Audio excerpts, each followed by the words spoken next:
اعوذ باللہ من الشیطان الرجیم بسم اللہ الرحمن الرحیم اللہم وفقنا لما تحب وترضى واجعل عاقبۃ امورنا خیرا ولا تکلنا الی انفسنا طرفۃ عین ابدا رب ادخلنی مدخل صدق واخرجنی مخرج صدق واجعل لی من لدنک سلطانا نصیرا۔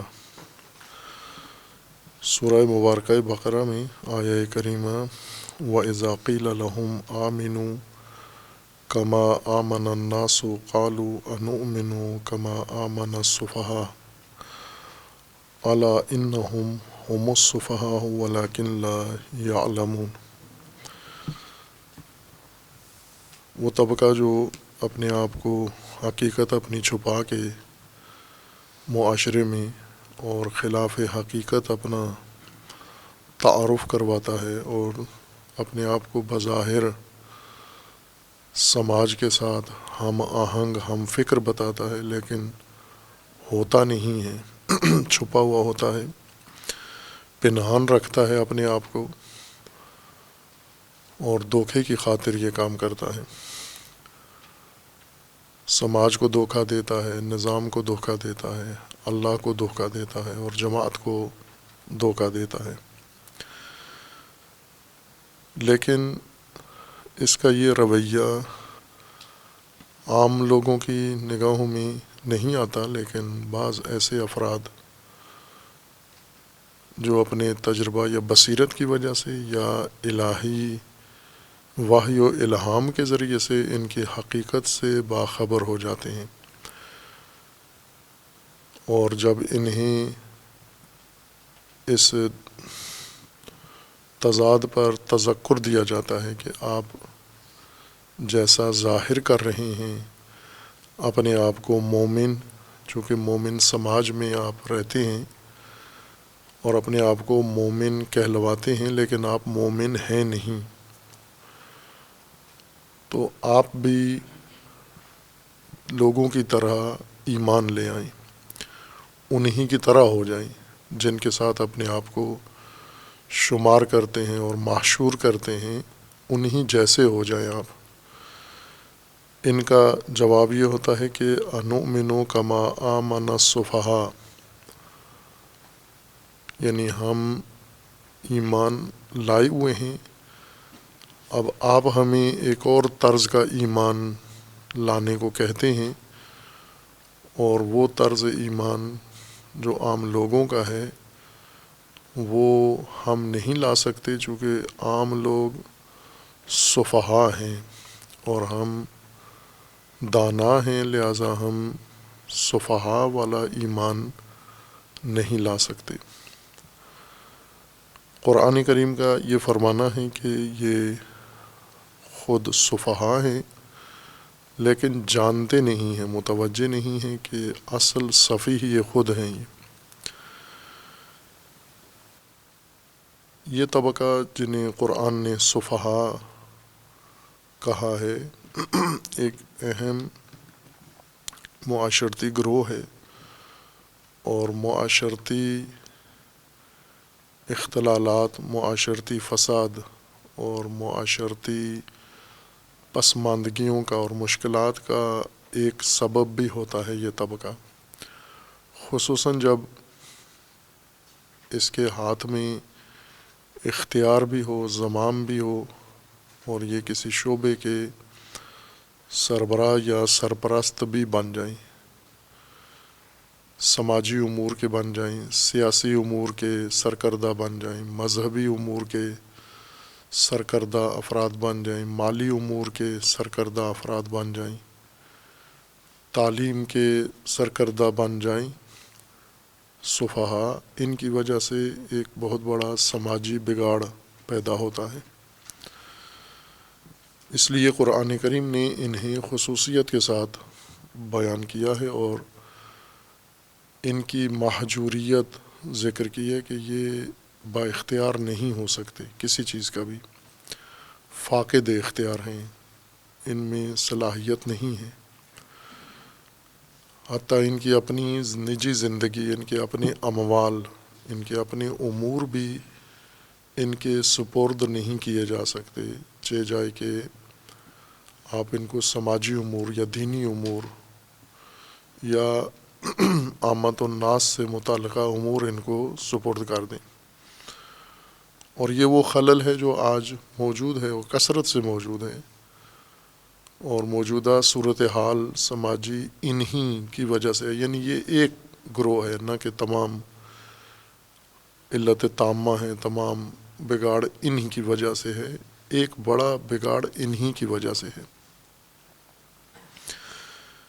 اس آیہ مجیدہ میں منافق طبقے کی ایک خصوصیت یا رویہ یہ بیان کیا گیا ہے کہ یہ عام لوگوں کو سفہا سمجھتے ہیں، بے وقوف۔ صفی جیسے اشارہ کیا تھا کہ عربی لغت میں لغتاً ہلکے پن کو کہتے ہیں، وہ چیز جسے سنگین ہونا چاہیے تھا، جسے وزین ہونا چاہیے تھا، جسے پائیدار ہونا چاہیے تھا، مضبوط ہونا چاہیے تھا، وہی چیز اگر ایسے نہ ہو، پائیدار نہ ہو، وزین نہ ہو، سنگین نہ ہو، اور اس کے اندر سستی ہو، اس کی بناوٹ میں، اس کی ساخت میں، عرب اس کو صف کہتے ہیں، اس کیفیت کو، کمزور اور ہلکے پن کو۔ اور مختلف اشیاء پر، مختلف حالات پر، جانوروں کی حالات پر یا مختلف اشیاء کی حالات پر جب ان میں ہلکا پن آ جاتا ہے، جہاں نہیں ہونا چاہیے، غیر متوقع طور پر ہلکا پن ہو، اس کو صف کہتے ہیں۔ بعض چیزیں ہوتی ہی ہلکی ہیں، یعنی کم معیار کی ہوتی ہیں، انہیں نہیں صف کہتے، جن کی طبیعی حالت، اصلی حالت ہی یہ ہے کہ یہ ہلکی ہوں یا کم حیثیت کی ہوں۔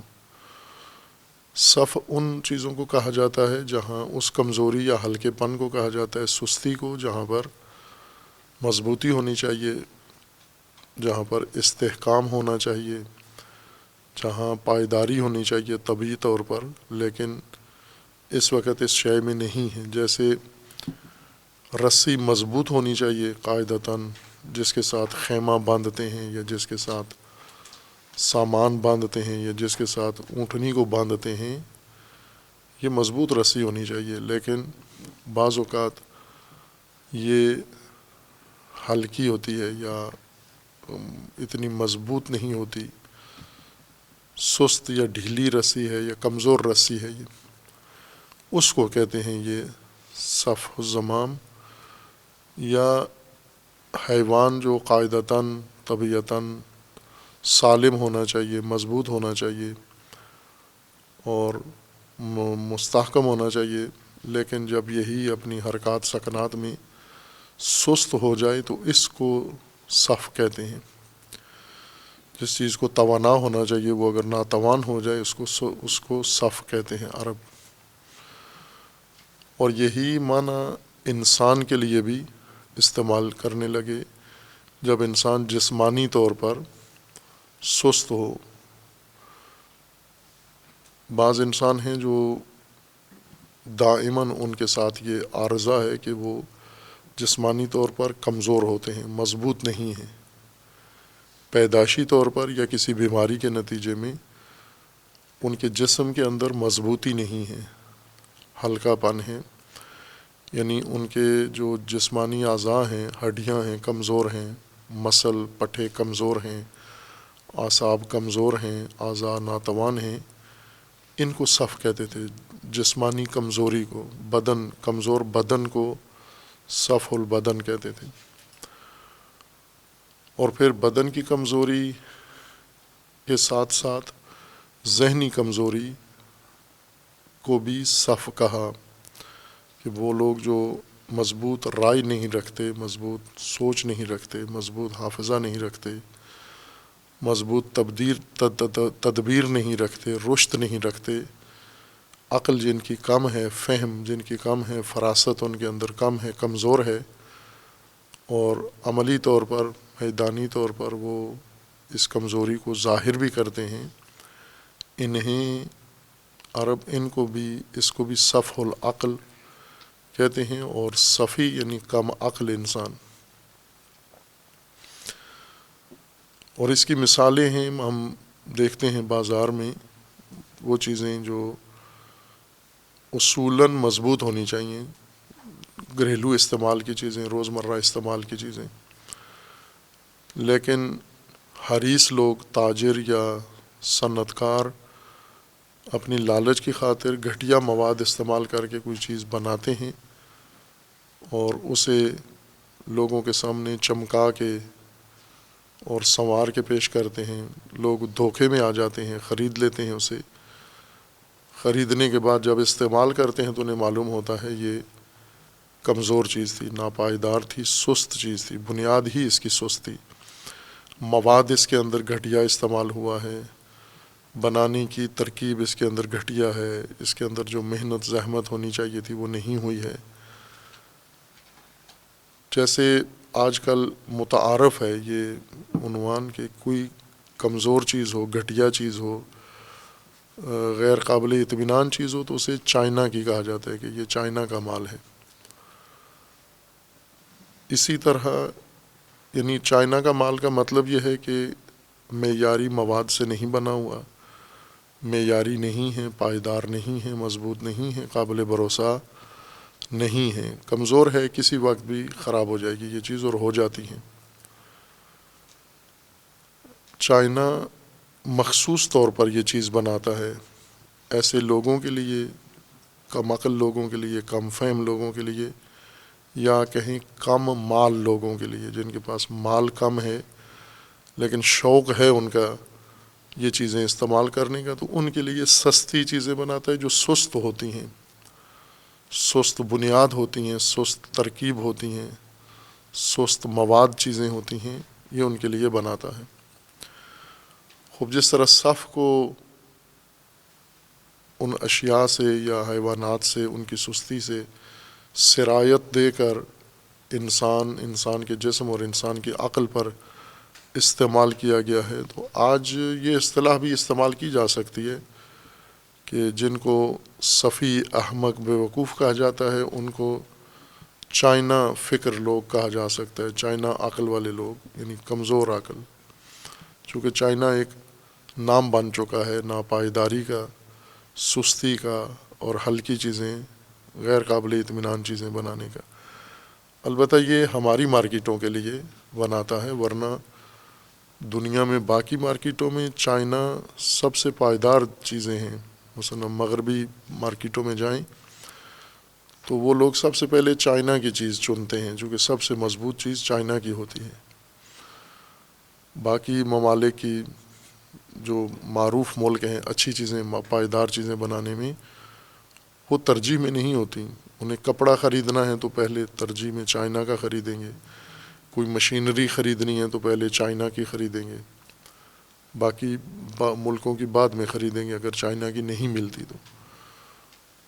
جیسی چائنا سے تقاضا کرے ویسی چیز بناتا ہے۔ اب ہماری مارکیٹوں میں چونکہ یہی تقاضا ہے کہ سستی چیزیں ہوں، تو سستی چیزیں سست چیزیں ہوتی ہیں، ہلکی چیزیں ہوتی ہیں۔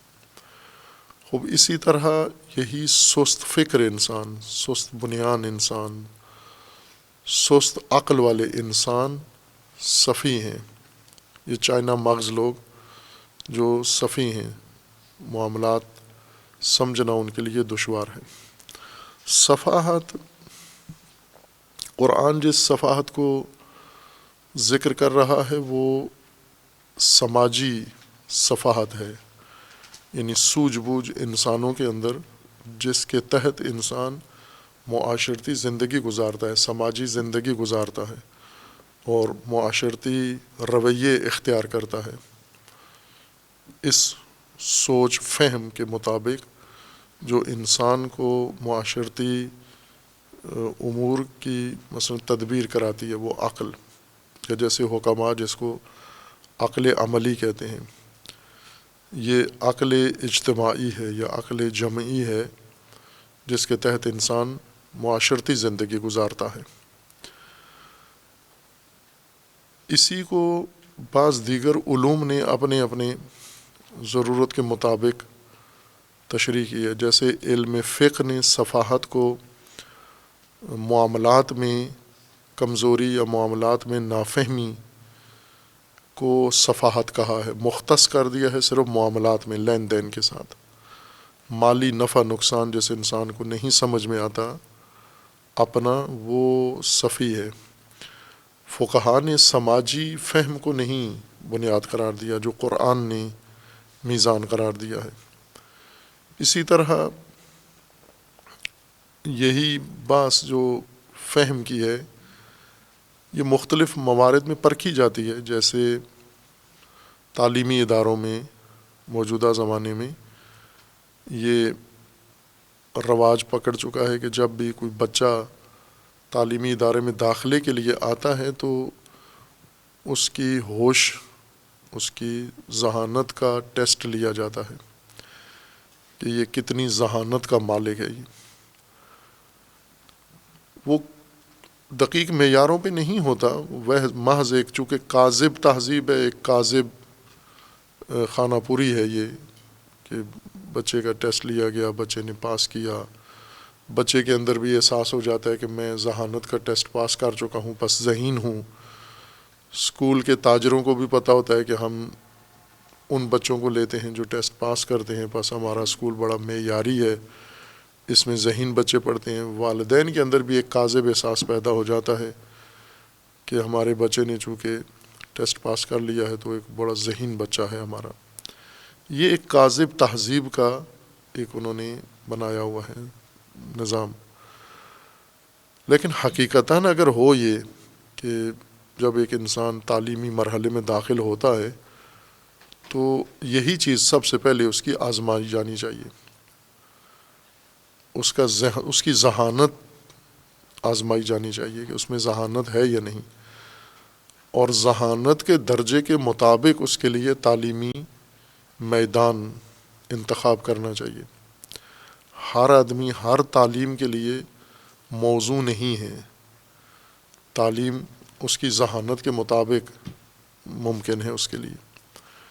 بعض جگہوں پر ہوتا ہے، سب جگہ کاذب نہیں ہے. ہم اپنے معاشرے میں اپنے سماج کی مثال دی ہے کہ یہاں کاذب ٹیسٹ ہوتے ہیں، کاذب امتحان اور کاذب احساس کے لیے، لیکن دوسری جگہوں پر دنیا میں اس کو معیاری طور پر لحاظ کیا جاتا ہے، یعنی واقعاً ان کی ذہانت پرکھی جاتی ہے اور پھر ذہانت کے مطابق تعلیمی میدان ان کو دیا جاتا ہے. اور اسی طرح جو مختلف ادارے ہیں جن کے اندر انسان نے جا کر کوئی اپنی مہارت پیش کرنی ہے، وہاں جہاں بھرتی ہونے جاتا ہے، ملازمت کے لیے انسان تقاضا کرتا ہے، تو ابتدائی طور پر اس کا ٹیسٹ لیتے ہیں. جیسے جسمانی سلامتی کا ٹیسٹ لیتے ہیں، میڈیکل ٹیسٹ لیتے ہیں اس کا. اسی طرح اس کی مہارت کو پرکھتے ہیں کہ یہ مہارت اس کے اندر سکل ہے یا نہیں ہے. اور اسی طرح اس کی ذہانت کو بھی دیکھا جاتا ہے کہ ہمارے ادارے میں یا مطلوبہ ذمہ داری کے لیے ضروری ذہانت اس کے اندر ہے یا نہیں ہے. اور یہ ضروری چیز ہے پرکھنا، کہ ذہانت پرکھ کے پھر اس کے بعد اس کو ذمہ داری دی جائے، تاکہ ادارے کے اندر توازن نہ خراب ہو، فساد نہ ہو. یہ نہ ہو کہ جہاں ذہین شخص بیٹھا ہوئے وہاں احمق اور بے وقوف بٹھا دیا جائے، وہاں غبی انسان بٹھا دیا جائے. اور سب سے زیادہ ضروری جو قرآن کریم نے قرار دیا ہے لازمی، وہ تعلیمی اداروں کے لیے بھی لازمی ہے، لیکن قرآن نے وہاں بچوں کی ذہانت ٹیسٹ کرنے کا یا ہوش ٹیسٹ کرنے کا نہیں کہا کہ یہ دیکھ کر آپ ان کو تعلیمی میدان دیں. یہ انسانوں نے خود سے ضابطہ کشف کر لیا اور اچھا کیا ہے کہ ذہانت پہلے آزما کے پھر اس کے بعد ذہانت کے مطابق اس کو تعلیم و تربیت دی جائے. اسی طرح جب ذمہ داریاں دیتے ہیں، اداراتی ذمہ داریاں، ملازمتیں، تو ذہانت و صلاحیت کے مطابق دی جائیں. یہ بھی ایک عقلی کام ہے اور بہترین معیاری کام ہے. لیکن قرآن جس جگہ ذہانت کو ضروری قرار دیتا ہے وہ سماج ہے، معاشرہ ہے.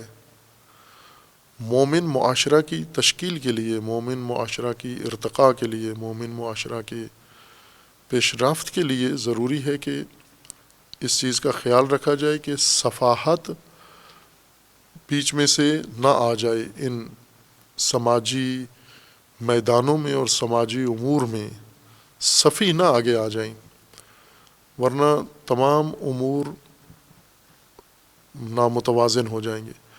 ہم اپنی ملک و مملکت کو دیکھیں جہاں یہی کلیہ نظر انداز ہوا ہے کہ سماجی امور یا سیاسی امور یا مذہبی امور جو سماجی امور کا ہی حصہ ہیں، مذہب سماجی امور میں سے ہے۔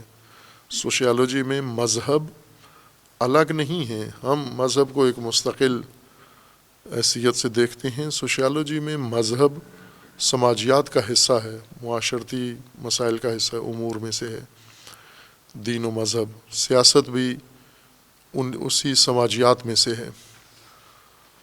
قرآن یہاں ضروری سمجھتا ہے کہ اس جگہ پر حتماً ذہانت کی آزمائش ہونی چاہیے اور ذہانت کے مطابق تقسیم کار و ذمہ داریاں تقسیم ہونی چاہیے، اور کوئی سفی گزر کے نہ آئے آگے، اس جگہ پر نہ آ بیٹھے جہاں پر عقل مند، دانا یا حکیم انسان کو ہونا چاہیے، جہاں با تدبیر انسان ہونا چاہیے، وہاں سفی نہ آ جائے۔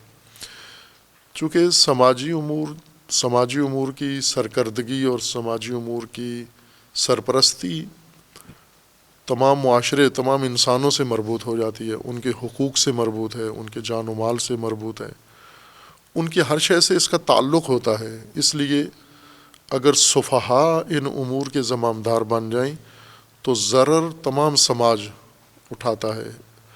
سفی کو محجور رکھنے کا ایک حکم فلسفہ یہ ہے کہ اس کا نقصان خود اس کو نہیں ہوتا، بلکہ اس کا نقصان سماج کو ہوتا ہے، معاشرے کو نقصان ہوتا ہے، امت کو اس کا نقصان ہوتا ہے، کہ جس کی واضح مثال ہمارا معاشرہ ہے۔ بس اس عنوان سے سفہاء کے اوپر قرآن نے حساسیت ظاہر کی ہے اور ان کے ہجر کا یا ان کے مہجوریت کا حکم دیا ہے۔ فقہ نے سفاہت کو مہجوریت میں منع کر دیا ہے۔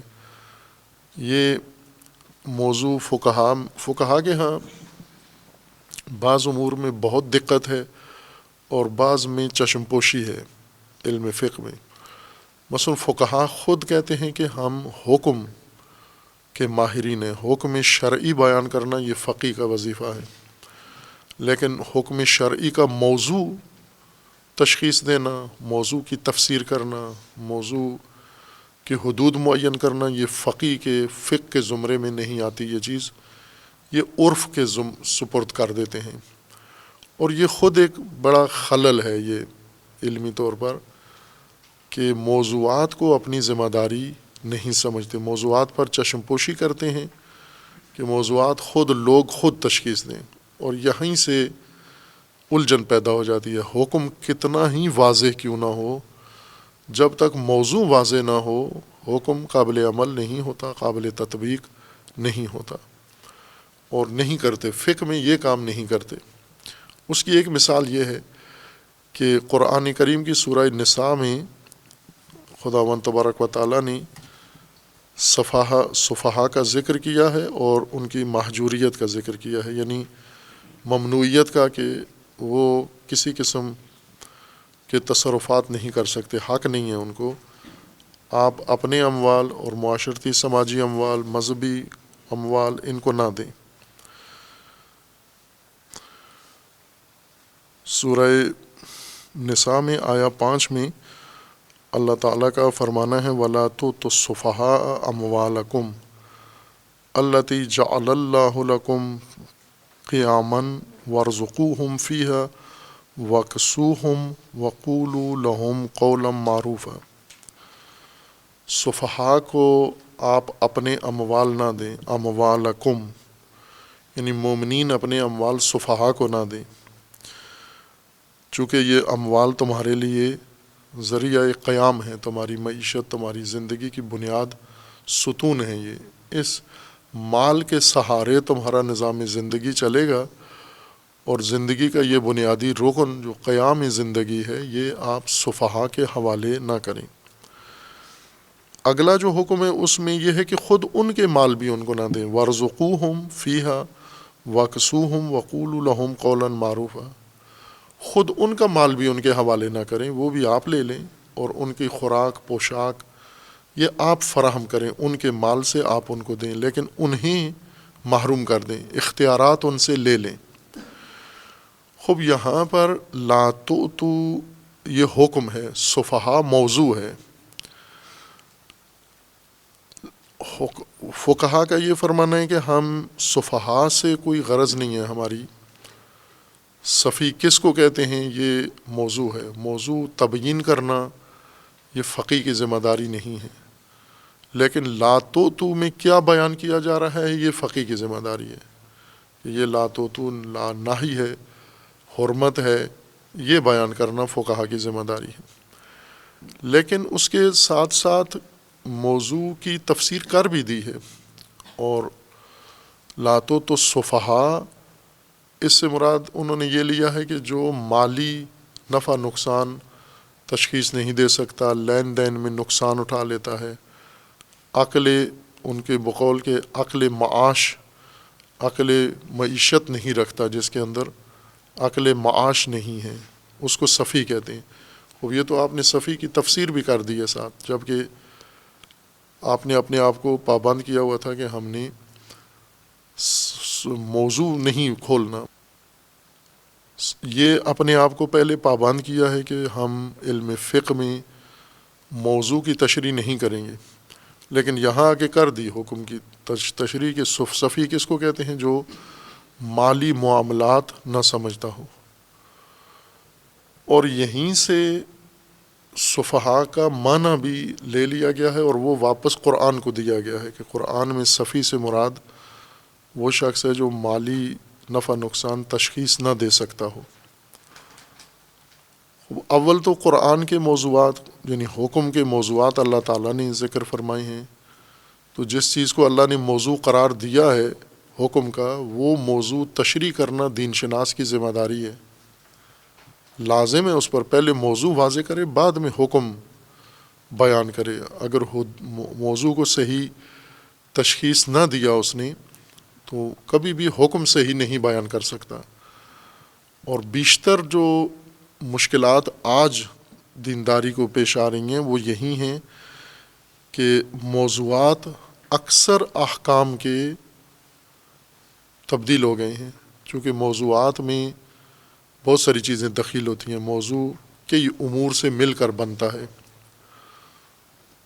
موضوع کے اندر زمانہ دخیل ہے، موضوع کے اندر جغرافیہ دخیل ہے، موضوع کے اندر ماحول دخیل ہے، موضوع کے اندر متعدد امور ہیں، وسائل دخیل ہیں. وہ سب مل کر موضوع کو تشکیل دیتے ہیں. موضوع کی ترکیب ان چیزوں سے مل کر ہوتی ہے، اور یہ ساری چیزیں متبدل ہیں جنہوں نے موضوع میں اپنا اثر چھوڑنا ہے، اور وہ تبدیل ہو چکی ہیں. زمانہ بدل چکا ہے، مکان بدل چکا ہے، خصوصیات بدل چکی ہیں، احکام وہی ہیں. موضوع بدل گئے ہیں، احکام وہی ہیں.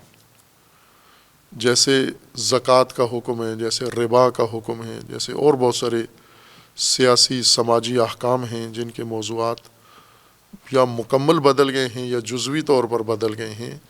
لیکن چونکہ فقی اپنے آپ کو موضوع شناس نہیں سمجھتا، حکم شناس سمجھتا ہے، لہٰذا حکم لے کے بیٹھا ہوا ہے. موضوع بے شک بدل گیا ہو، وہ کہہ رہے کہ حکم یہی ہوگا چونکہ دلیل میں یہی حکم بیان ہوا ہے. تو یہ حکم اس موضوع کے لیے بیان ہوا ہے. موضوع تبدیل ہو گیا ہے، حکم تبدیل ہو جانا چاہیے، یا حکم کو بھی تابع موضوع ہونا چاہیے. باہر کا بھی ایک علیحدہ بات ہے، چونکہ صفحاء کا معنی کمقلی مالیات میں یا لین دین میں کیا گیا ہے.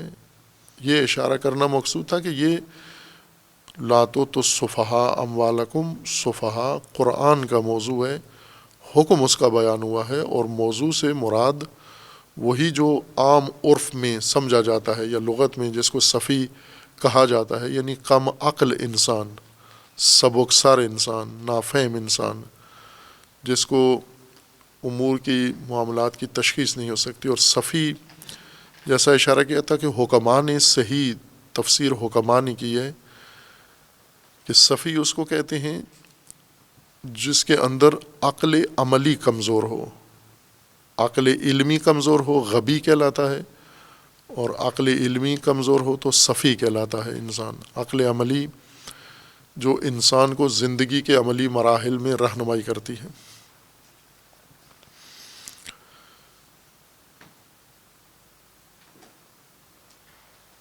یہ لوگ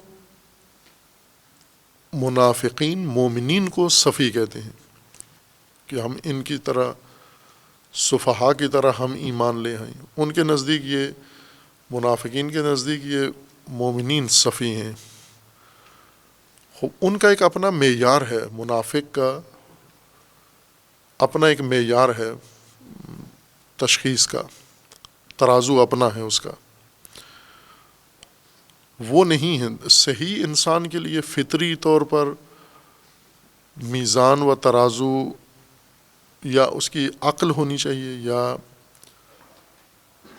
وحی جو صحیح فطرت کے مطابق ہیں، جو قابل اعتماد ذریعے ہیں جن کے ذریعے سے انسان کسی چیز کو پرکھ سکتا ہے، یعنی کیا اچھی چیزیں کون سی ہیں، بری چیزیں کون سی ہیں، حسن کیا ہے، قبیح کیا ہے، یہ سب امور ان ترازوؤں پہ پرکھے جائیں گے، یا عقل پر یا وحی کے معیار پر پرکھے جائیں گے۔ اور یہ اس صورت میں ہوتا ہے کہ جب انسان کی عقل ہو، اس کے اندر توہم کو عقل نہ کہتا ہو، تخیل کو عقل نہ کہتا ہو، اور اپنی دیگر صفات کو عقل نہ کہتا ہو، جیسے منافقت کو عقل کہا جاتا ہے۔ جیسا امیر المومنین علیہ السلام نے عقل کی تشریح کی تو لوگوں نے فوراً پوچھا کہ ظاہر حضرت امام صادق علیہ السلام سے ہے کہ عقل کی تشریح کی، تو لوگوں نے فوراً سوال کیا، عقل کا امام نے معنی کیا کہ ما عبد بہ الرحمن و اقتصب بہ الجنان، یا اقتصبت بہ الجنان، جس سے اللہ کی بندگی کی جائے اور جس سے بہشت کسب کی جائے، حاصل کی جائے، یہ عقل ہے۔ تو فوراً ان سائلین نے، شاگردوں نے امام سے سوال کیا کہ واللتی فی معاویہ، تو یہ تو ہمارے معاشرے میں تو معاویہ عقل مند معروف ہے، نہ وہ اللہ کی عبادت میں وہ عقل صرف ہوئی، نہ بہشت کے اصول میں، وہ تو اور چیزوں کے اصول میں استعمال ہوئی عقل، تو وہ کیا ہے؟ تو امام علیہ السلام نے یہاں وضاحت کی کہ وہ چالاکی ہے، وہ عقل نہیں ہے۔ عقل اس کو کہتے ہیں جو جس سے اللہ کی عبادت کی جائے اور جس سے بہشت کسب کی جائے۔ ہم بھی آج اسی طرح سے اس توہم میں مبتلا ہیں، جس طرح لوگ وہاں ایسے لوگوں کو، چالاک لوگوں کو عاقل سمجھتے تھے۔ تو پہلے تو یہ تشخیص ہو کہ عقل درست کس چیز کا نام ہے، اور وحی نے کیا میزان، کیا ترازو معین کیے ہیں، معیار کیا رکھے ہیں جن کے اوپر ہر چیز کا عیار پرکھنا ہے ہم نے، وہ کیا چیزیں ہیں۔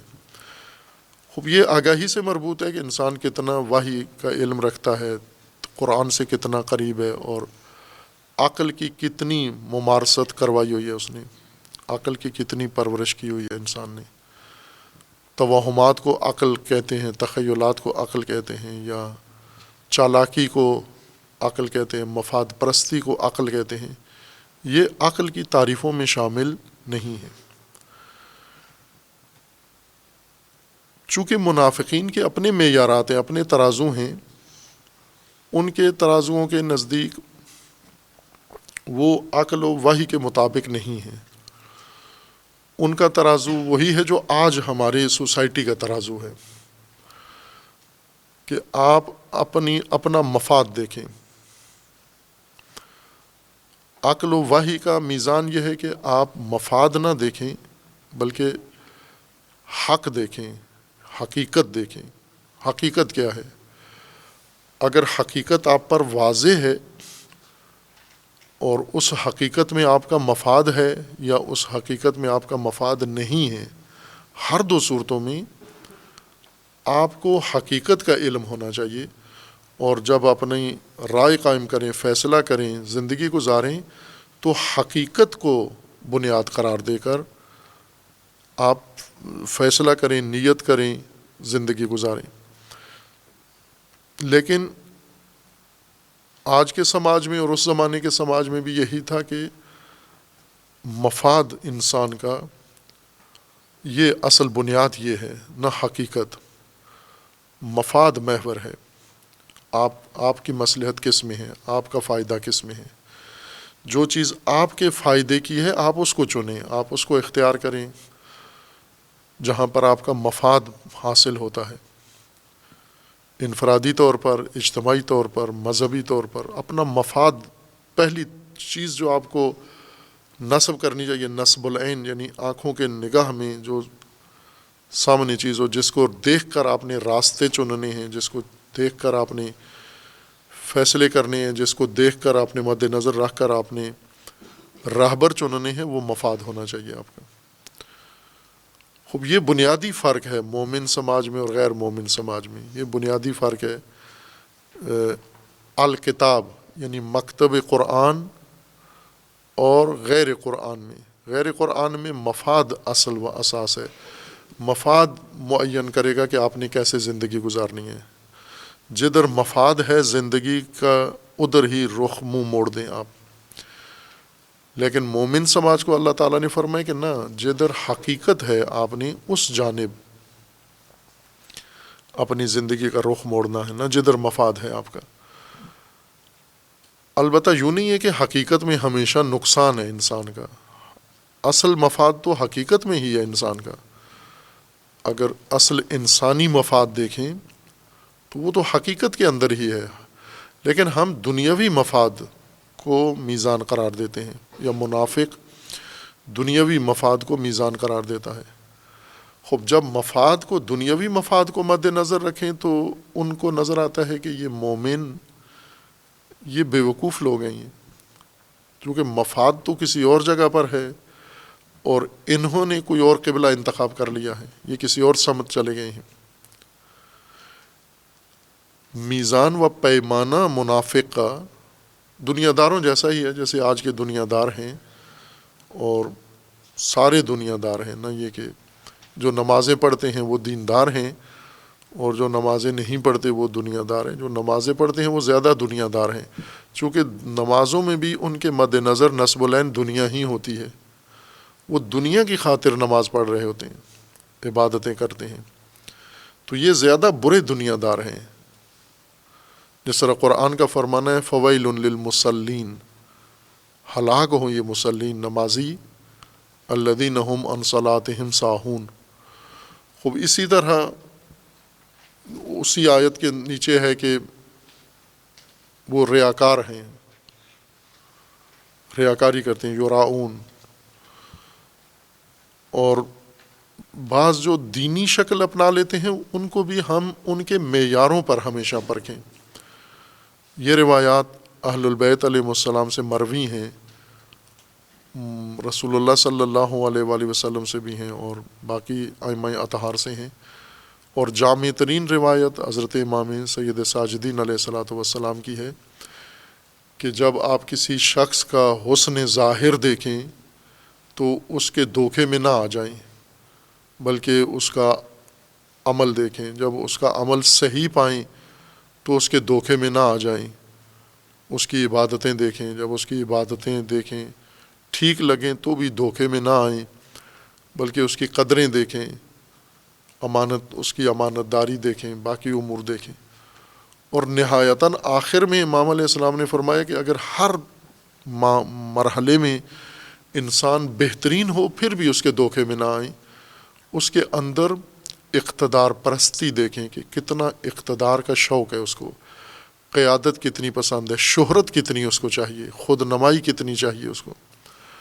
اگر وہ سب کچھ اس کے اندر بہترین ہے اور اقتدار پرست ہے، قیادت پسند ہے، شہرت پسند ہے، تو اس سے پناہ مانگیں، یہ خطرناک ہے تمہارے دین کے لیے، تمہارے سماج کے لیے۔ اور اگر کسی کو اس معاملے میں بھی آپ نے صحیح پایا، یعنی اس کے اندر حب شہرت نہیں ہے، حب قیادت نہیں ہے، حب اقتدار نہیں ہے، پھر فرمایا کہ اس کا دامن تھام لیں، اس کا دامن نہ چھوڑیں، یہ دنیا و آخرت کی نجات کا تمہارا ذریعہ ہے۔ اس مضمون کی روایات بھی ہیں اور آیات بھی ہیں۔ خوب یہ کون طبقہ ہے جو فرما رہے ہیں کہ اگر ان کا حسن ظاہر ہو، مثلا ظاہراً بڑے مومن متدین ہوں لیکن دھوکے میں نہ آئیں؟ اس لیے کہ امام فرماتے ہیں کہ اسی روایت کے اندر ہے کہ کتنے ایسے زاہد ہیں تارک دنیا جو دنیا کی خاطر دنیا چھوڑ دیتے ہیں، یعنی دنیا سے دور ہے تو یوں نہیں کہ بہت پارسا آدمی ہے، بلکہ یہ سب سے برا دنیا دار ہے، چونکہ اس نے دنیا چھوڑی ہے دنیا کی خاطر، زاہد کی شہرت کے لیے، زہد کی شہرت کے لیے اس نے یہ کام کیا کہ دنیا مجھے اس نام سے جانے۔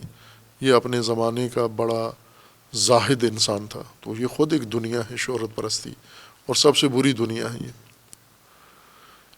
اس لیے امام علیہ السلام نے قرآنی معیار کی طرف ہماری رہنمائی کی کہ آپ جب اپنے سماج کو پرکھیں، تولیں، کسوٹی وہ دی ہے، وہ حقیقت پرستی ہے، حقیقت یابی ہے، یعنی محور حقیقت ہو نہ مفاد۔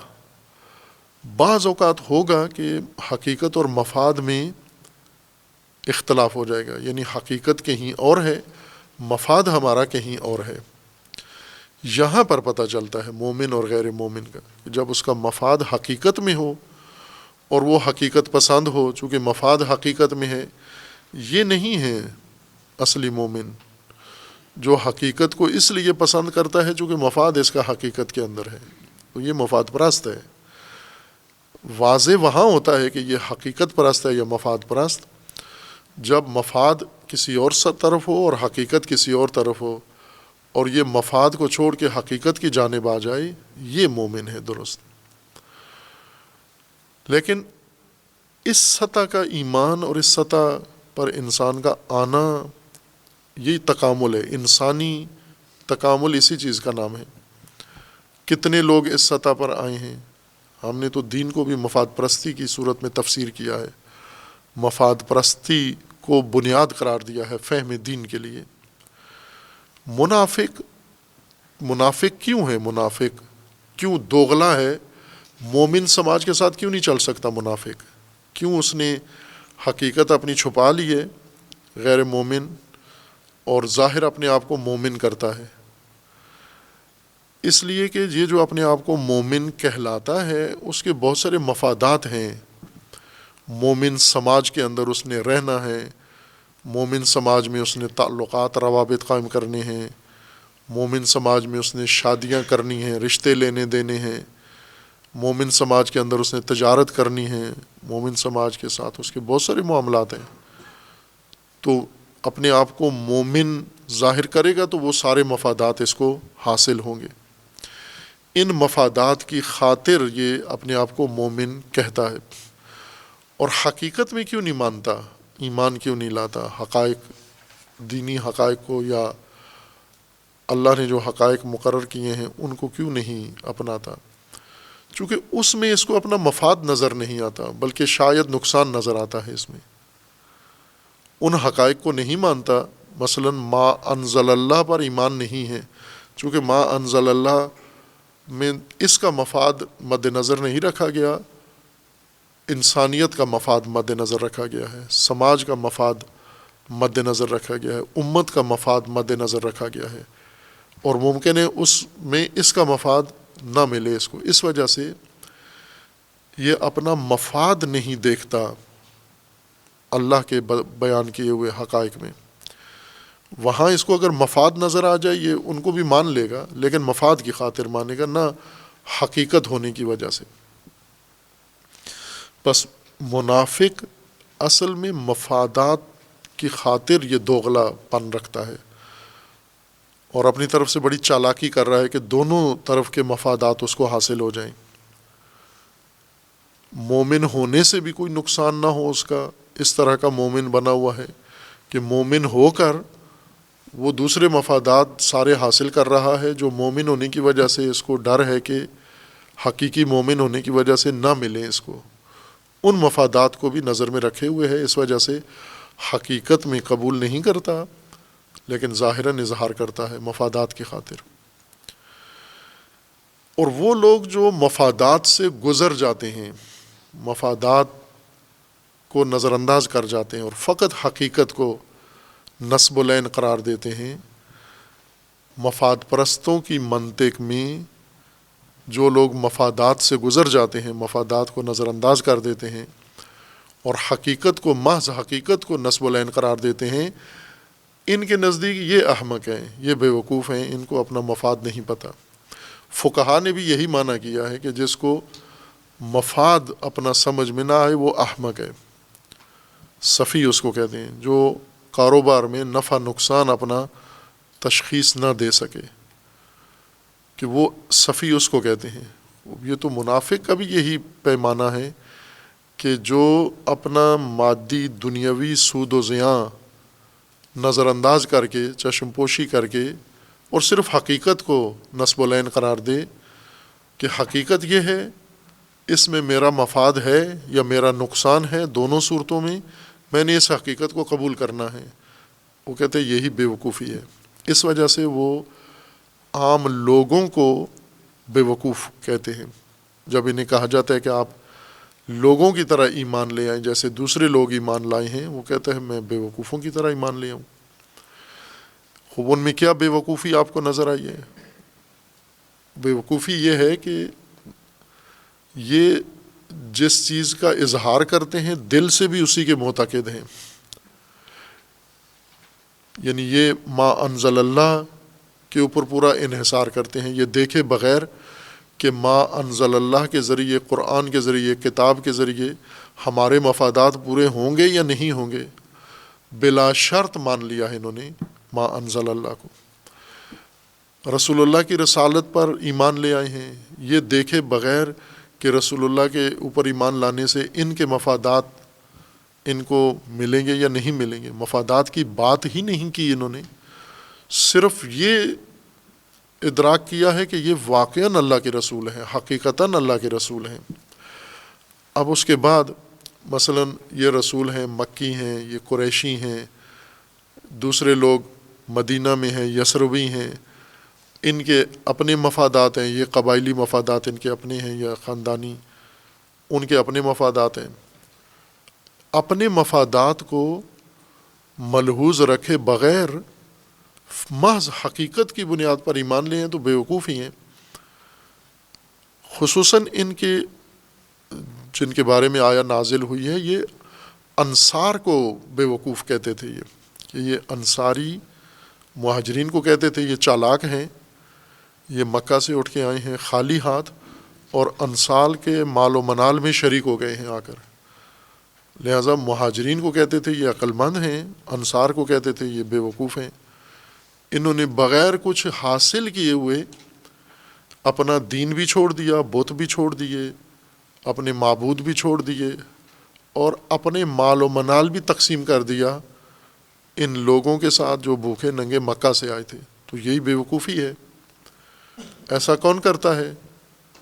انہیں حاصل کیا ہوا، انہیں ملا کیا جواب میں؟ مہاجرین کا تو فائدہ ہو گیا، ان کا کیا ملا؟ اس وجہ سے وہ ان کو بے وقوف کہتے تھے، سفہا ہیں یہ، انہوں نے مفاد اپنا کسی جگہ بھی نہیں رکھا آگے کہ ہمارا مفاد کیا ہوگا۔ خوب یہی وہ چیز ہے جو آج کا معاشرہ، ہمارا معاشرہ مکمل طور پر اس سوچ پر ہے، جو منافقانہ سوچ ہے، میزان ہے کہ آپ حقیقت کو نہ پیمانہ بناؤ، مفاد کو پیمانہ بناؤ، اور مفاد بھی فقط دنیاوی مفاد، ظاہری مفاد اپنا، اسی کو، اور پھر دین کی تشریح بھی اسی طرح سے کرتے ہیں کہ مفاد کو مد نظر رکھ کر کسی کو ماننا ہے تو پہلے فائدہ دیکھو، انکار کرنا ہے پہلے مفاد کو دیکھو، کوئی کام کرنا ہے پہلے مفاد دیکھو، کوئی کام نہیں کرنا پہلے مفاد دیکھو۔ خوب آج سماج مکمل طور پر سماجی طبقہ بندی اسی طرح سے ہے موجودہ ہمارا سماج اس طرح سے ہے، مفادات کا مفاد پرست سماج ہے۔ اس کا مومن بھی مفاد پرست ہے، اس کا غیر مومن بھی مفاد پرست ہے، سیکولر بھی مفاد پرست ہے، مذہبی بھی مفاد پرست ہے۔ اور سب سے زیادہ واضح ننگی مفاد پرستی، عریان مفاد پرستی سیاست میں نظر آتی ہے، کہ سیاست میں صرف مفاد کو مد نظر رکھتے ہیں، باقی کسی چیز کو نہیں مد نظر رکھتے۔ حتیٰ علماء دین، علماء بے دین ہیں، اصل نام ان کا علماء بے دین ہیں، بلا دین، لیکن بے کثرت استعمال کی وجہ سے حذف ہو گئی ہے، علماء دین کہتے ہیں ان کو، کہ سیاسی مفاد کی خاطر ہر چیز پر چشم پوشی کر لیتے ہیں، حقیقت تمام حقائق پر چشم پوشی کر لیتے ہیں۔ مثلا یہ سیاستدان کتنا گندا ہے، کتنا ننگا ہے، کتنا فحاش ہے، کتنا بڑا یہ مجرم ہے، فاسق ہے، فاجر ہے، ثبوت ہیں، فلمیں ہیں، گواہیاں ہیں، لیکن چونکہ مفاد ہمارا اس کے ساتھ ہے، لہٰذا اس کے ساتھ مل بیٹھتے ہیں جا کر۔ تو ہیں یہ مومن ہیں، یہ عالم کہلاتے ہیں، لیکن مفاد کی بنیاد پر فیصلے کرتے ہیں، مفاد کی بنیاد پر تعلقات قائم کرتے ہیں، مفادات کی بنیاد پر کسی کے ساتھ اتحاد کرتے ہیں، مفادات کی خاطر کسی سے دور ہو جاتے ہیں۔ یہ بڑی ناہنجاری ہے معاشرے کے اندر۔ اور جو یہ کام نہ کریں، یعنی جو مفادات کو نظر انداز کریں، مکمل دنیاوی مفادات کو، اور صرف حقیقت کو کی پابندی کریں، کہ ہم اگر سماجی طور پر کسی طرف آپ نے رخ کرنا ہے تو جدھر حقیقت ہے ادھر ہی جانا ہے، اس میں آپ کا مفاد نہیں ملے گا، آپ کو کہیں گے یہ بے وقوف ہیں، یہ سفی ہیں۔ یہ مومنین کو سفی کہنے کی وجہ یہ تھی کہ وہ مومنین کے اندر کمی یہ دیکھتے تھے کہ یہ بالکل ہی مفادات کو انہوں نے چھوڑ دیا ہے، خصوصاً انصار نے۔ اسی وجہ سے قرآن کریم میں ان انصار کا بہت عظیم مقام ہے، بہت بڑا مقام ہے۔ یعنی ایک طرح سے قرآن نے اسلام کو انصار کا رہین منت قرار دیا ہے۔ غیر معمولی لوگ تھے یہ، بت پرست، نہ تعلیم حاصل کی، نہ تربیت ہوئی ان کی، پہلا دن ہے مومن ہوئے، کلمہ پڑے ہوئے رسول اللہ صلی اللہ علیہ وآلہ وسلم، ابھی انہوں نے کچھ بھی نہیں سمجھا، نہ توحید ان کی سمجھ میں آئی ہے، نہ نبوت ان کو سمجھی ہے، نہ ابھی قرآن ابھی اترا ہی نہیں ہے، تو سمجھا کیا ہے انہوں نے؟ ابھی تو قرآن اترنا باقی ہے، اور جو اتر چکا ہے وہ بھی انہیں پتہ نہیں تھا، اور اس کے بعد اتنا بڑا کام انہوں نے کیا۔ یہ بہت بڑی ان کی قدر ہے انصار کی، کہ اسی پہلے دن انہوں نے وہ کام کیا جو ساری عمر گزار کے آخری دن بھی کوئی نہیں کر سکتا۔ اپنے اموال تقسیم کر سکتا ہے کوئی؟ مثلا ساری عمر قرآن پڑھے، ساری عمر اہل البیت کے ساتھ رہے، ساری عمر رسول اللہ کے ساتھ رہے، اور سب کچھ سیکھ لے، اور پھر اس کو آخر میں جا کر کہیں کہ اب اپنا مال تقسیم کر دو کسی نادار کے ساتھ۔ آپ تجربہ کر لیں، خود تجربہ اپنے مال میں کر لیں، کسی بڑے مومن کو کہیں کہ آپ کرو یہ کام۔ اور یہ انہوں نے پہلے دن دین سیکھے بغیر یہ کام کیا انہوں نے۔ صرف یہ ایمان یہ تھا، اس کو کہتے ہیں ایمان۔ ابھی مکمل طور پر ان کے لیے کوئی ذہنی طور پر مفاہیم حل نہیں ہے، حل شدہ نہیں ہے کچھ بھی، لیکن سامنے جو کردار دیکھا، دعوت دیکھی، پیغام دیکھا، یہ یقین انہیں ہو گیا کہ یہ درست ہے، یہ حقیقت ہے۔ یہ حقیقت تفصیلاً کیا ہے یہ نہیں معلوم ابھی، لیکن اتنا انہیں کشف ہو گیا کہ یہ حقیقت ہے، یہ رسول جو کہتے ہیں فرماتے ہیں یہ حقیقت ہے۔ یہ توحید ایک حقیقت ہے، نبوت ایک حقیقت ہے، معاد ایک حقیقت ہے، قرآن ایک حقیقت ہے۔ یہ چیز فقط انہیں کنفرم ہو گئی تھی، واضح مسلم ہو چکی تھی، اور اسی بنیاد پر انہوں نے اتنے بڑے فیصلے کیے۔ انہی میں سے منافق نکلے جو کہنے لگے کہ ان کو تو مفاد کا کوئی علم ہی نہیں ہے، اور یہ کام پہلے قریش کر چکے تھے۔ وہ اور قریش سے بھی پہلے دیگر انبیاء کے ساتھ بھی ایسا طبقہ موجود تھا جو مومنین کو، یعنی اس قوم کے مومنین کو یہی کہتا تھا کہ یہ بے وقوف ہیں، یہ نچلا گھٹیا طبقہ ہے۔ ان میں سے ایک طبقہ جو حضرت نوح کے ساتھ تھا،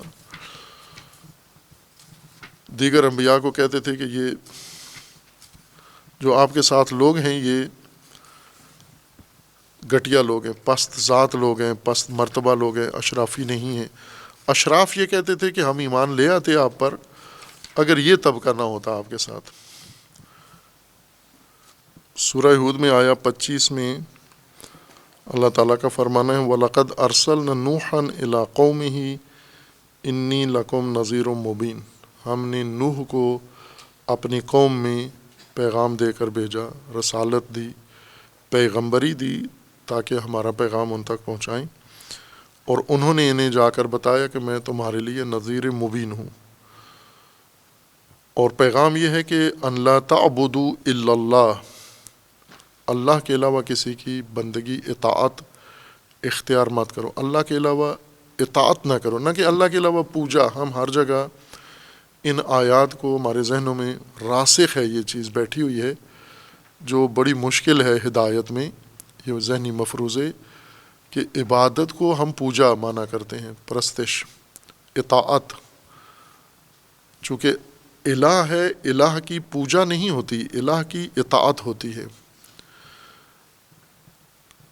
ان لا تعبدوا الا اللہ، پوجا میں کیا مسئلہ تھا؟ پوجا اس کے بجائے اس کی شروع کر دو، آپ کوئی فرق تو نہیں پڑتا اس درخت کے بجائے اس درخت کے پیچھے۔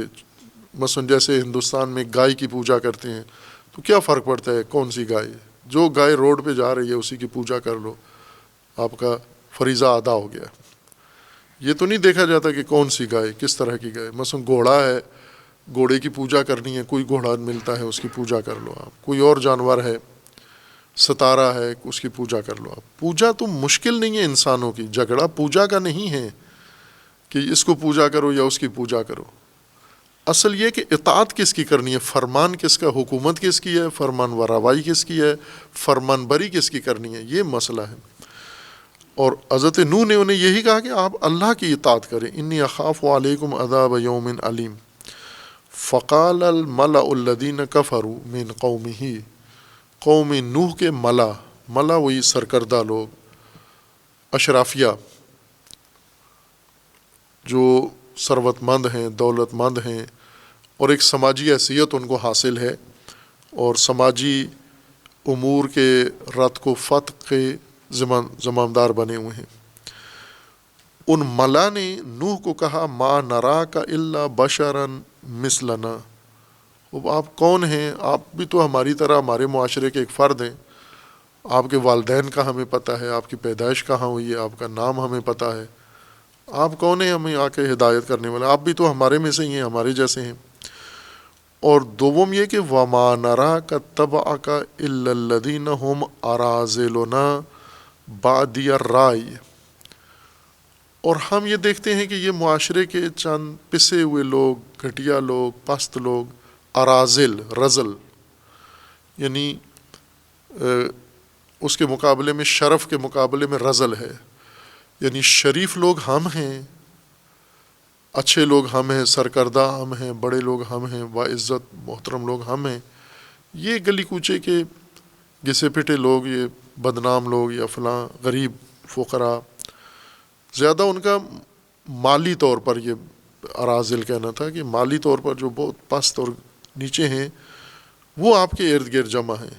وما نراک اتبعک، ہم تو دیکھ رہے ہیں کہ آپ کے ارد گرد جو جمع ہیں ہم اراذلنا، ہمارے ہی نوکر چاکر، ہمارے ہی جو گھٹیا طبقہ ہے یہ آپ کے ساتھ ہے۔ بادی الرائے، ایسے لوگ ہیں جن کی کوئی رائے ہی نہیں ہے، جن کی کوئی سوچ ہی نہیں ہے۔ سوچ ہماری ہے، اہل فکر ہم ہیں، منصوبے ہمارے پاس ہیں، فہم فراست ہمارے اندر ہے، یہ تو بادی اور رائے ہیں، یہ تو کوئی رائے ہی نہیں رکھتے، کوئی سوچ ہی نہیں رکھتے، ان کے اندر تو کوئی معاملہ فہمی نہیں ہے۔ وما نرى لکم علینا من فضل، بس کیا برتری ہے آپ کو ہم پر؟ آپ خود کہتے ہو میں اللہ کی طرف سے ہوں، نہیں ہوں اللہ کی طرف سے، ہم ہی میں سے ہو، ہمارے جیسے ہو، ہمارے ہی قبیلے قوم سے ہو، اور یہ جو ساتھی ہیں تمہارے یہ تو گئے گزرے لوگ ہیں ہمارے معاشرے کے، بس کیا برتری آپ کو ہم پر حاصل ہے کہ ہم آپ پر ایمان لے آئیں؟ بل نظنکم کاذبین، تیسری یہ ہے کہ آپ جھوٹ بول رہے ہو، یہ جو کہتے ہو اللہ کی طرف سے ہے یہ خود آپ کا اپنا بنایا ہوا نظام ہے۔ خوب یہ حضرت نوح کے ساتھ بھی یہی معاملہ تھا ان کا، رسول اللہ کے ساتھ منافق یہ پیدا ہوئے اور کہنے لگے کہ انؤمن کما آمن السفہاء، مومنین کو سفہاء کہہ رہے ہیں، اور حضرت نوح کے زمانے کے ملا اشرافیہ مومنین کو اراذل کہہ رہے ہیں، مومنین کو جھوٹا کہہ رہے ہیں، اور مومنین کو بادی الرائے کہہ رہے ہیں، یعنی جن کی کوئی سوچ فکر نہیں ہے۔ کیوں کہتے تھے انہیں مومنین؟ کیوں بادی الرائے نظر آتے تھے؟ کیوں اراذل نظر آتے تھے؟ اور کیوں انہیں جھوٹے نظر آتے تھے؟ اشرافیہ سوچ وہی ہے جو رسول اللہ کے زمانے میں منافقین کی تھی، یہی حضرت نوح کے زمانے میں بھی سوچ تھی کہ آپ حضرت نوح نے جو دعوت دی ہے پہلے اس کو دیکھو کہ اس میں مفاد کس کا ہے۔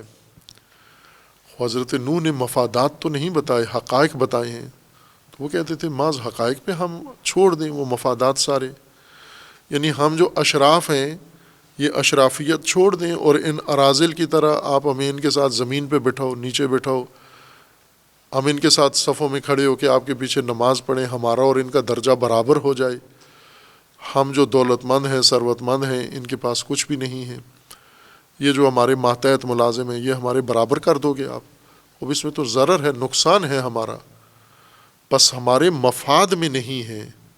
چونکہ نوح کی دعوت، حضرت نوح کی دعوت انہیں اپنے مفاد میں نہیں لگتی تھی، اس وجہ سے انہوں نے کہہ دیا کہ یہ اراذل ہیں۔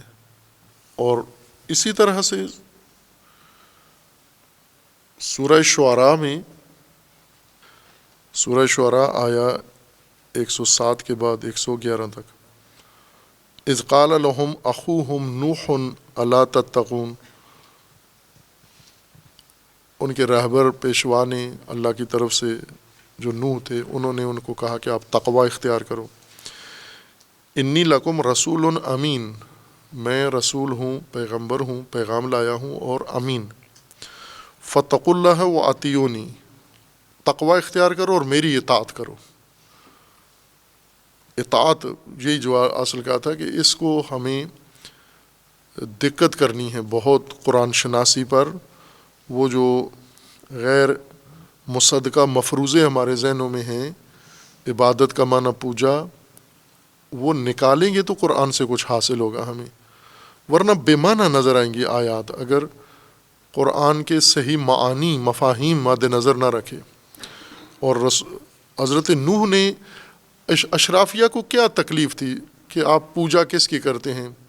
نامرئی خدا کی کریں، کسی ستارے کی کریں، پوجا سے کسی کو کیا تکلیف پہنچتی ہے؟ مثلا ہندوستان میں کوئی گائے کے پیچھے ہے، کوئی گھوڑے کے پیچھے ہے، کوئی کس کے پیچھے ہے، خوب کیا فرق کیا پڑتا ہے وہاں کی حکومت کو؟ کوئی فرق نہیں پڑتا، چونکہ سب کے سب مودی کے اطاعت مودی کی کرتے ہیں، تو پھر کوئی فرق نہیں پڑتا، آپ جس کی مرضی ہے اطاعت کرو۔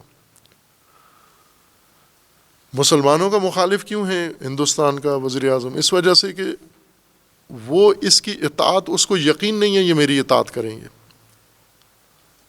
اس وجہ سے ان کا دشمن ہے، باقی کسی کو نہیں پوچھتا کہ پوجا کس کی کرتے ہو آپ۔ وہ مسلمان مودی کے ساتھ ایک بڑا طبقہ مسلمانوں کا ہے، شیعہ سنی علماء بھی اس کے ساتھ ہیں، بعض تو انہوں نے اذن جہاد مانگا ہے شیعہ علماء نے اس سے، وہ سب اس کی اطاعت کرتے ہیں اور ان کو وہ قبول کرتا ہے اپنی بندگی میں۔ اصل بندگی اطاعت ہے۔ حضرت نوح نے جو مخالفت کیوں کی قوم نوح نے، ملا نے، چونکہ معاملہ اطاعت کا تھا، قوم ان کی اطاعت کرتی تھی یا دیگر اس وقت جو سسٹم تھا، نوح ان کی اطاعت ختم کرا کے اللہ کی اطاعت کروانا چاہتے تھے۔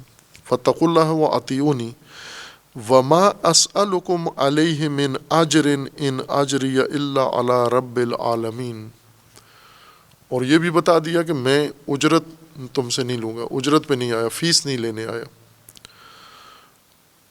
فاتقوا اللہ واطیعونی، پھر فرمایا کہ تقوی اختیار کرو اور میری اطاعت کرو۔ قالوا، جواب انہوں نے دیا، انؤمن لک واتبعک الارذلون، ہم آپ پر ایمان لائیں جبکہ آپ کے پیروکار سارے اراذل ہیں، گھٹیا طبقہ ہے، پسماندہ طبقہ ہے، محروم طبقہ ہے، فقیر طبقہ ہے، بے روزگار طبقہ ہے، ہم اشراف آپ کو مان لیں کہ ان لوگوں کی وجہ سے۔ اب وہ زیادہ شنی لفظ استعمال کرتے تھے کہ آپ کے ساتھ جو مومنین ہیں یہ اراذل ہیں۔ رسول اللہ صلی اللہ علیہ وآلہ وسلم کے مقابلے میں منافق کہتے تھے یہ سفہاء ہیں، جب کہتے تھے لوگوں کی طرح جس طرح باقی لے آئے ہیں ایمان حقیقت کو دیکھ کر، آپ بھی حقیقت کے سامنے تسلیم ہو، جو کہتے تھے یہ بے وقوفی ہے، مفاد کدھر جائے گا۔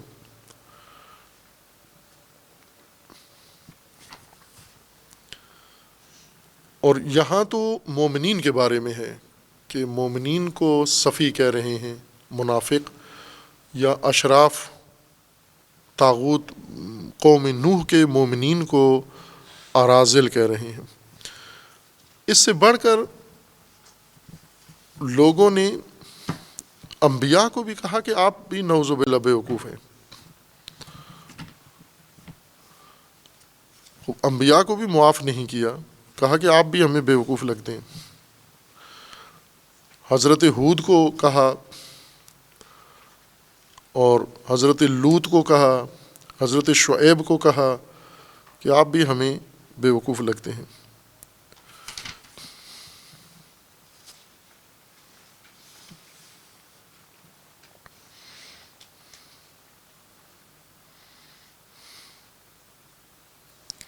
سورہ اعراف آیا 66 میں، آیا 65 سے یہ مطلب شروع ہوتا ہے، وَإِلَىٰ عَادٍ أَخَاهُمْ هُودًا، یعنی ہم نے قوم عاد کی طرف حضرت ہود کو رہنما پیشوا بنا کر بھیجا، انہوں نے بھی یہی کہا، قَالَ يَا قَوْمِ اعْبُدُوا اللَّهَ مَا لَكُم مِّنْ إِلَٰهٍ غَيْرُهُ، اطاعت اللہ کی کرو، اللہ کے علاوہ تمہارا کوئی حاکم فرمانروا نہیں ہے۔ افلا تتقون، تقوی اختیار کرو۔ قال الملأ الذین کفروا من قومہ انا لنراک فی سفاہۃ، ہمیں تو سفاہت میں لگتے ہو، بے وقوف لگتے ہو، آپ نادان لگتے ہو۔ وَإِنَّا لَنَظُنُّكَ مِنَ الْكَاذِبِينَ، اور ہمارا گمان یا ہمارا یقین ہے کہ آپ جھوٹے ہو، صفی لگتے ہو ہمیں۔ اب یہاں خود نبی کو کہہ دیا کہ آپ صفی ہو، نعوذ باللہ۔ یہ کس بنیاد پر تھا؟ یہ بھی اسی بنیاد پر تھا کہ ہم ایک بہترین زندگی گزار رہے ہیں، سارے مفادات ہمیں حاصل ہیں، ملا ہیں، چونکہ یہ ملا کا مطلب یہ ہے کہ پر ہیں، بھرے ہوئے ہیں، خلا کے مقابلے میں ملا ہیں، یعنی بھری ہوئی زندگی ہے، جیب بھرے ہوئے ہیں، پیٹ بھرے ہوئے ہیں، گھر بھرے ہوئے ہیں، خزانے بھرے ہوئے ہیں، کسی چیز کی کمی نہیں ہے۔ ملا وہ طبقہ جس کے پاس زندگی کے وسائل کی کسی لحاظ سے کوئی کمی نہ ہو، اس کے گھر میں دانے پورے ہیں، اس کے گھر میں ہر چیز پوری ہے اس کی۔ خوب یہ کہہ رہے ہیں کہ جب ہمارے گھر میں ہر چیز اسی نظام میں، جاری نظام میں، جسے آپ غلط کہتے ہو، اسی غلط نظام نے ہمیں سب کچھ دیا ہوا ہے، آپ آ کر ہمیں کہہ رہے ہو کہ ہم اس نظام کو چھوڑیں، شرک کو، طاغوت کو چھوڑیں، اس نظام کو، حکومت کو چھوڑیں، یہ اطاعت اپنی بدل لیں، اللہ کی اطاعت کریں جو نظر بھی نہیں آتا۔ کہا تو اس میں ہمیں کیا ملے گا؟ کیا یہ سب کچھ جو ہمیں اس نظام نے دیا ہو یہ تو نہیں دو گے آپ؟ تو کہا یہ تو بے وقوفی ہے۔ خود نبی کو کہہ رہے ہیں کہ آپ بے وقوف ہیں، یہ کیا باتیں آپ کر رہے ہیں؟ ہم اس وقت دیکھ رہے ہو ہم ملا ہیں، یعنی پر ہیں، بالکل ہر چیز ہمارے پاس ضرورت سے بھی زیادہ ہے، اور اس سے نکال کر ہمیں آپ لے جا رہے ہو کہ اللہ کی بندگی کریں اور ہم معمولی لوگوں کے ساتھ یکساں ہو جائیں۔ حضرت ہود نے اپنی صفائی پیش کی، قال یا قوم لیس بی صفاحۃ، یہ بے وقوفی نہیں ہے، ولکنی رسول من رب العالمین، میں اللہ کا رسول ہوں، اللہ کا پیغمبر ہوں، اور تمہیں یہ پیغام پہنچانے آیا ہوں۔ اب یہاں پر مومنین کو نہیں بلکہ خود نبیوں کو اٹھ کر یہ دعوت دے رہے ہیں۔ خوب یہ کون سا طبقہ ہے؟ وہی ہیں جو مدینہ کے منافق ہیں، جو حضرت نوح کے زمانے کے ملا ہیں اور حضرت ہود کے زمانے کے ملا ہیں. یہ وہی ہیں جو تفکر ایک ہے، اور آج بھی یہی ہیں. یعنی تفکر قوم نوح والا ملا آج بھی یہاں پاکستان میں اور مسلمان ممالک میں ایسا ہی ہے. آپ ساری دنیا میں چلے جائیں، یہی تفکر آپ کو وہاں بھی ملے گا.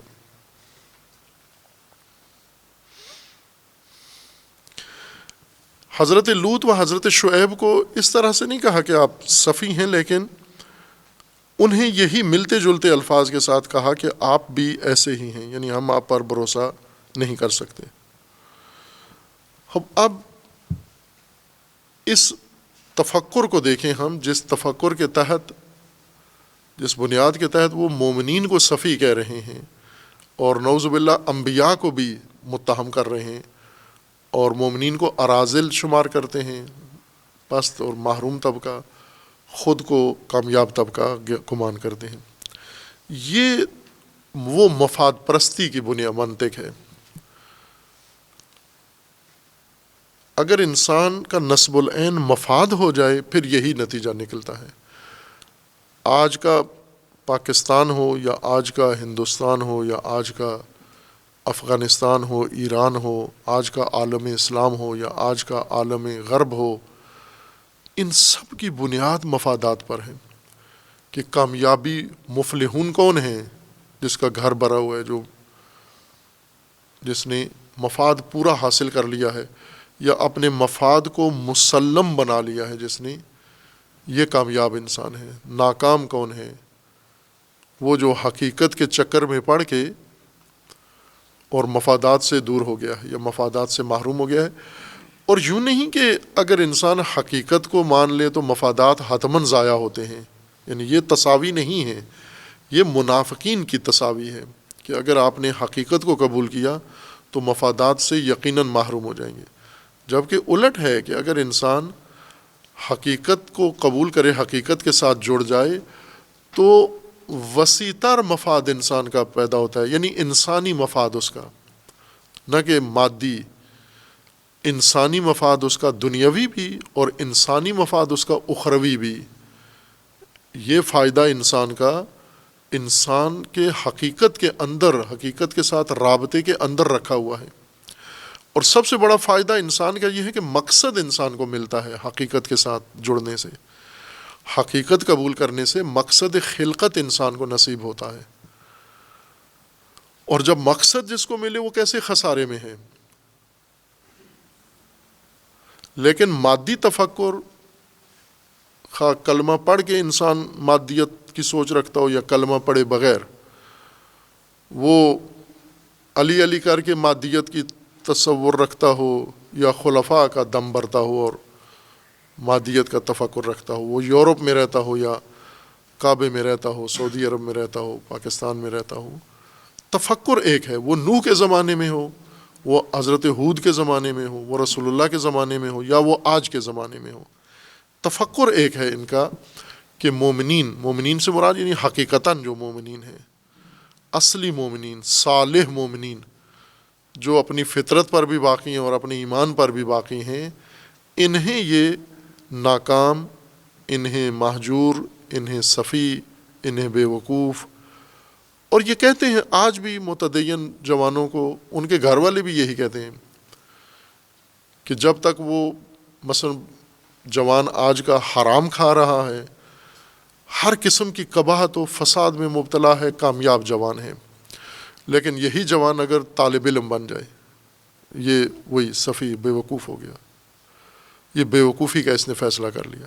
آج بھی وہی لوگ ہیں، وہی منافقت آج بھی ہے کہ آج اگر طالب علم بن گیا، مثلا آج کے زمانے میں سب سے زیادہ جو اظہار کیا جاتا ہے اس طرح کی بیزاری کے الفاظ کا، جو حضرت نوح کے زمانے کے ملا حضرت نوح کے ساتھیوں کے بارے میں کہتے تھے، یا حضرت ہود کے بارے میں خود شخصیت حضرت ہود کو جو ان کی قوم کہتی تھی کہ آپ تو ہمیں بیوقوف لگتے ہیں، انا لنراک فی صفاحۃ. آج یہی بات علماء کو کی جاتی ہے کہ جو بیوقوف ہے وہ عالم بن جائے گا، وہ جو بیوقوف ہے وہ دین کی طرف آ جائے گا۔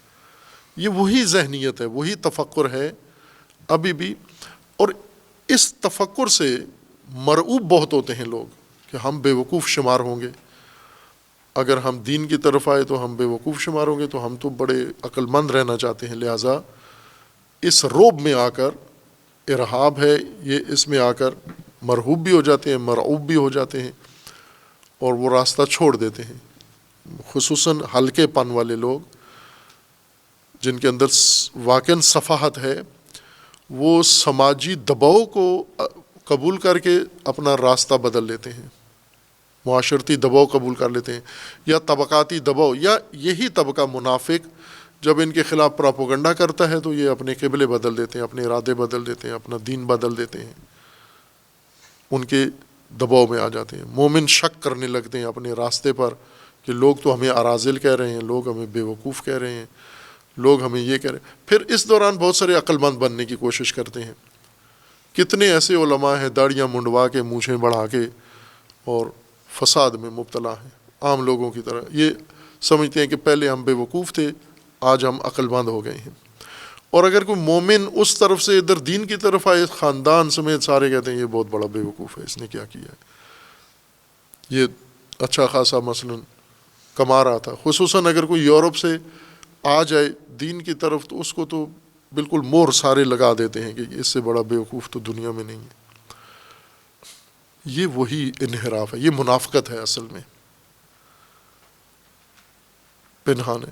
اور پھر اس کے اور بھی، یعنی آج کے سماج میں اس کے اور بھی نمونے ہیں۔ یعنی یہ ایک ان کی منطق تھی کہ ہم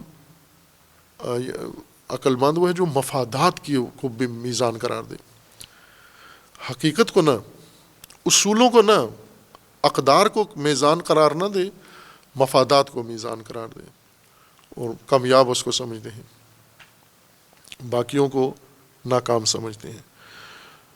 قرآن کریم کا فرمانا ہے کہ یہ احمق ہیں، یہ بیوقوف ہیں، نہ کہ مومن۔ یہ جو مفاد کو بنیاد بنائے ہوئے ہیں، یہ اصل احمق، اصل سفی یہ ہیں، بے عقل یہ ہیں۔ اب ان کو قرآن نے کس بنا پر کہا ہے کہ یہ تو آج کے ہمارے چالاک لوگوں کی نسبت یہ تو اچھا سوچتے ہیں، مفادات اپنا بھی، خاندان کا بھی، بچوں کا بھی، یہ کس لحاظ سے بیوقوف ہیں؟ اس کو قرآن نے ذکر کیا، اور میزان بھی قرآن نے بیان کیا ہے کہ قرآن کے نزدیک، اللہ کے نزدیک صفی اور احمق کون ہوتا ہے، منافقوں کے نزدیک کون ہے، ملا اور اشرافیہ کے نزدیک کون ہے، دنیا داروں کے نزدیک کون ہے، اللہ کے نزدیک صفی کون ہے۔ اس میں تضاد ہے، جن کو اللہ صالح کہتا ہے منافق ان کو صفی کہتے ہیں، اور جن کو اللہ منافق کہتا ہے یہ اپنے آپ کو کامیاب کہتے ہیں، یہ معاشرے کے باعزت طبقہ اپنے آپ کو کہتے ہیں۔ تو اتنا فرق ہے قرآنی پیمانوں میں اور اللہ کے پیمانوں میں، اور ان کے دنیا داروں کے رائج پیمانوں میں، جس سماج میں ہم زندگی گزار رہے ہیں ان کے ان ترازوؤں میں اتنا فرق ہے کہ جو ادھر صالح ہے وہ ادھر صفی سمجھا جاتا ہے، اور جو اللہ کے ہاں صفی ہے اس کو ادھر صالح اور بڑا کامیاب انسان سمجھا جاتا ہے۔ باقی بات صلی اللہ علیہ وسلم۔